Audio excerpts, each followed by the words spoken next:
Good evening. Paul Walker was at the center of the $2 billion film franchise that sent him on the fast track to fame. Fast and Furious fans live vicariously through his daredevil stunts, now hitting too close to home. ABC's Cecilia Vega has the latest details on the charity event this weekend where things took a turn for the tragic. Those blue eyes, that smile, that lead foot. Shut up! For Paul Walker, it was a recipe for Hollywood success. He is the speed demon who rose to fame in the Fast and Furious blockbusters, those adrenaline-crazed street racing epics, 6 movies in all that earned Universal Studios over $2 billion worldwide. But now, this is his Hollywood ending, a fiery crash Saturday that killed the 40-year-old actor and his friend. The red Porsche they were in, so mangled it was unrecognizable. The pole they hit snapped in two. Destruction that looked like it could have been a scene in one of his movies, calling into question the fate of the latest one he was in the middle of filming.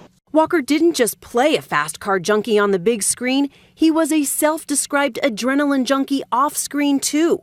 And then there was his love of cars, as he told Entertainment Tonight in May. What's the fastest you've ever driven? Just under 200. I did 197. I haven't broken 200 yet. And you're trying to? Driving me crazy. Oh yeah, I'll do it. It's the right car. Everything, I have cars that put out plenty of power and everything, but what limits you is aerodynamics. Here he is shredding tires on a racetrack, a member of a Southern California racing team. That love of speed may have caused this. When rescue crews arrived, the fireball was still burning. 2 people dead in this call. One of them is Paul Walker. Witnesses tried to put the fire out too. One of Walker's childhood friends reportedly attempted to pull his body from the burning car. Police had to hold him back. There was nothing. We tried. We went through fire extinguishers. I'm so sorry. Walker, the passenger, and his friend, the driver, Roger Rodas, were pronounced dead at the scene.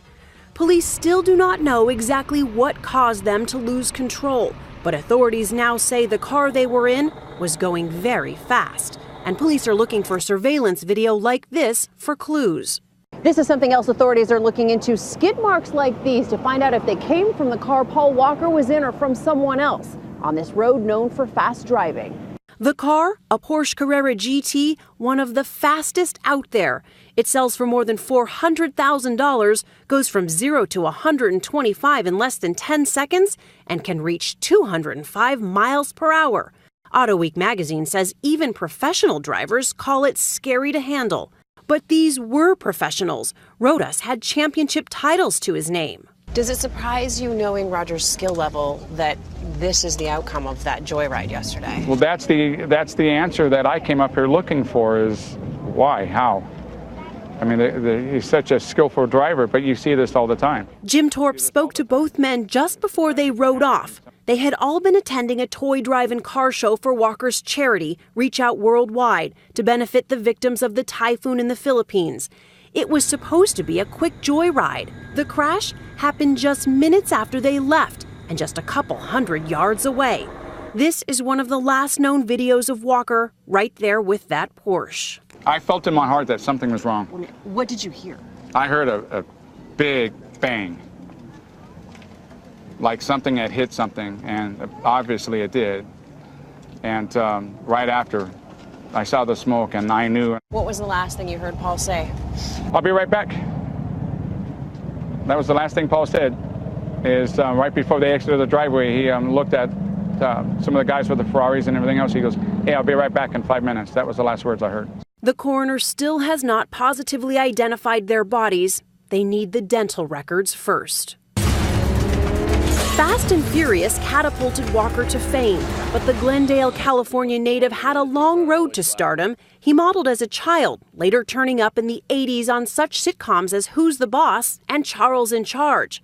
A decade ago, he told Charlie Gibson even he was surprised by his own success. You ever pinch yourself? Yeah, all the time. Why me? Exactly. It's like winning the lottery. That's what it feels like. But I keep winning it. This 2001 interview with The View now seems haunting. To me, driving fast, like taking pride in your car, that's That's what guys do. That's America. And, you know, racing has always been around. It always will be. This movie, I think it shows that, you know, definitely that speed is fascinating and that it's a rush, but it also shows that there's a lot of risk and there's a lot at stake. There's a lot at stake with this last one, too. For Universal Studios, the Fast and Furious movies are the most successful franchise ever. They have to rethink the whole plans for what was going to be not just movie number 7, but movies 7, 8, and 9. And so there's a real puzzle ahead of them right now. They've got a much bigger investment than just the next movie in this series. They're thinking about the franchise, they're thinking about the brand, and they're thinking big picture. It's been a while since I've been behind the wheel of one of these. Walker was on break from filming Fast and Furious 7 in Atlanta. He was supposed to return to the set on Monday. How was that one? He was halfway through shooting the new movie. Universal, the studio behind the film, is just scrambling, trying to figure out what to do. With the Thanksgiving weekend, they were just totally caught off guard. Of course, no one could have foreseen something like this happening, but there's just no backup plan. Variety's Peter DeBruge says that Universal will need to chart a new course quickly.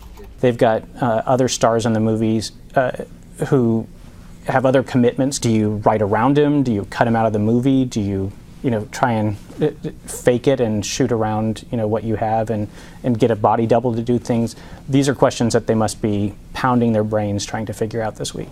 James Dean also famously died in a Porsche crash before his final film, Giant, was edited. Let's not blow this out of proportion. When Heath Ledger died of a prescription overdose in 2008, he was working on multiple films. The Dark Knight was nearly complete. It was possible to sort of, nip and tuck and get other actors to dub the lines and really make it look like nothing had gone wrong. I think I might like that. And earlier this year, James Gandolfini, known best for his role as Tony Soprano, died of a heart attack while on vacation in Rome, leaving several projects unfinished. Hey, what's going on? Evacuate me, come on. Walker also has another movie scheduled for release in 2 weeks. In Hours, he plays a father trying to save his baby daughter during Hurricane Katrina. At St. Mary's Hospital, I got a baby I need to rescue. In the real world, he leaves behind a 15-year-old daughter, Meadow, and a grieving family. You lost a spirit. You lost a person that maybe is meant to be this way. I'm devastated. The scene of the crash, now a memorial spilling into the street. Fans of the movies, even co-stars are showing up, like model and actor Tyrese Gibson, who left in tears. Mourning a life cut short in a real-life twist that all too closely mirrors the movies Paul Walker made. For Nightline, I'm Cecilia Vega in Valencia, California.